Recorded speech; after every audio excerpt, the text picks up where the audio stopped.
مستحکم ثانی پہ اٹھ گئی پاکستانی کرکٹ۔ ایک ہی کہانی میں سبھی کردار ہیرو نہیں ہو سکتے۔ ہر کردار کو محض اپنے حصے کا بوجھ اٹھانا ہوتا ہے۔ اگر ہر کردار دوسرے کرداروں کے خواص اور تاثرات بھی نبھانے لگے تو کہانی کے اساس ہی مٹ جاتے ہیں۔ ٹی20 کرکٹ اپنی خاصیت میں مختصر ہونے کے باوجود اپنے ارتقاء میں تیز تر رہی ہے۔ اس فارمیٹ میں جہاں 1.5 دہائی پہلے 160 ایک مسابقتی مجموعہ ہوا کرتا تھا، وہی اب کم از کم 200 رنز کوئی مقابلہ بنانے کو درکار ہوتے ہیں۔ مثالی مسابقتی مجموعے میں کنڈیشنز اور وینیوز کے حوالے سے بدلاؤ آتا رہتا ہے، مگر حالات جس قدر بھی بالنگ کو سازگار ہو، دنیا میں کہیں بھی 150 سے کم رنز کا مجموعہ جیت کے لیے کافی نہیں ہو سکتا۔ اگرچہ پچھلے 3 ٹی20 ورلڈ ٹائٹلز کے دوڑ میں 2 بار پاکستان اس کے قریب ترین آیا، مگر پچھلے 3 ہی برس سے ٹی20 کرکٹ میں اس کی بیٹنگ اپروچ بے بہا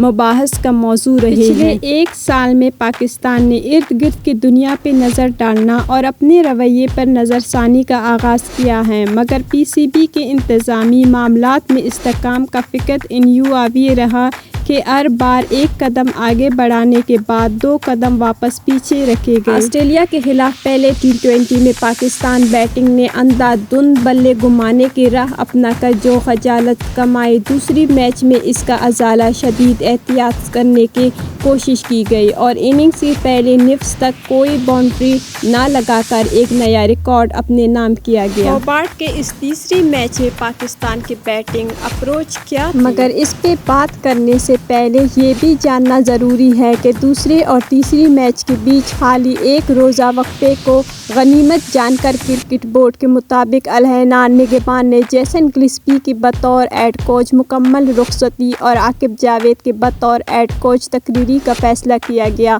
اور پھر چند ہی گھنٹے بعد وضاحت جاری ہوئی کہ جنوبی افریقہ کے خلاف ٹیسٹ سیریز کے لیے کوچ گلسپی برقرار ہے۔ یہی جیسن گلسپی تھے جن سے طویل مدت منصوبہ سازی کی مہلت طے ہوئی تھی اور اپنی دوسری ہی سیریز میں ان کے سارے اختیارات سلب کر لیے گئے۔ پھر گیری کرسٹن کے رخصتی کے بعد انہی سے مستقل وائٹ بال کوچنگ کی بات چھیڑی گئی اور پھر انہی کے مستقل رخصتی کی خبر ذرائع کو دی گئی۔ جہاں معاملات اس طرح سے چلائے جا رہے ہو کہ قومی ٹیم سے جڑی کسی بھی فرد کو ایک سیریز سے آگے اپنے مستقبل کی کوئی خبر نہ ہو، وہاں طویل مدتی منصوبہ سازی اور تشریحاتی بدلاؤ کا تذکرہ ہی کسی مذاق سے کم نہیں۔ محمد رضوان کا آرام کرنے کا فیصلہ جس قدر معنی خیز تھا، اس سے کہیں زیادہ اس کا آرام توڑ کر بطور متبادل فیلڈر میدان میں اتر آنا تھا۔ پاور پلے میں جو بیٹنگ اپروچ پاکستان نے دکھلائے وہ شاندار حد تک امید افزا تھی،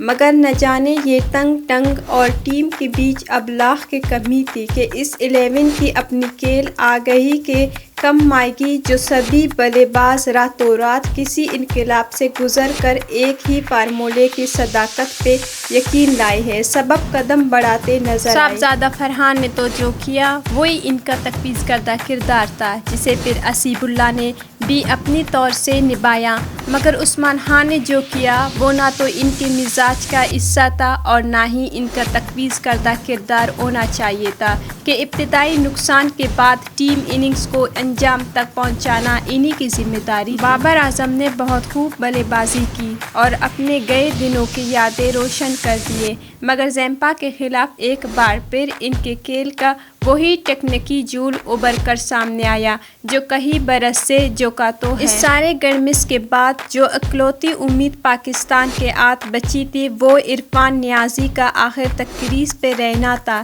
کہ انہی کے بلے سے کچھ ایسے شاٹ نکل سکتے تھے جو پاکستانی مجموعے کو کچھ ابرو دے جاتے، مگر یہ امید بھی ابلاغ کی کمی کی نظر ہو گئی۔ اگرچہ اس بلے بازی پہ بھی تنقید کے دفتر بھرے جا سکتے ہیں، مگر سوال سوال پھر وہی رہ جاتا ہے کہ ان سبھی باصلاحیت ناموں کے کھیل میں اس قدر الجھن اور بگاڑ کے ذمہ دار فیصلہ ساز یہ کب سمجھ جائیں گے کہ کسی بھی اسٹائل یا رجحان کی کامیابی کے لیے تسلسل اور طویل مدت منصوبہ سازی کی ضرورت ہوتی ہے، نہ کہ ہر فرد کی تقدیر کو تحکم ثانی لٹکا ڈالنے سے نتائج کی توقعات جوڑ لینا۔ وائٹ واش ہو گیا آسٹریلیا کے خلاف ٹی20 سیریز میں پاکستان کی تیسری شکست اور وائٹ واش کے بعد سوشل میڈیا پر صارفین پاکستانی کھلاڑیوں پر تنقید کر رہے ہیں۔ ایک صارف نے پاکستان کی بیٹنگ کا تجزیہ کرتے ہوئے لکھا کہ پاکستان 60 رنز پر ایک وکٹ کے نقصان سے 117 رنز پر آل آؤٹ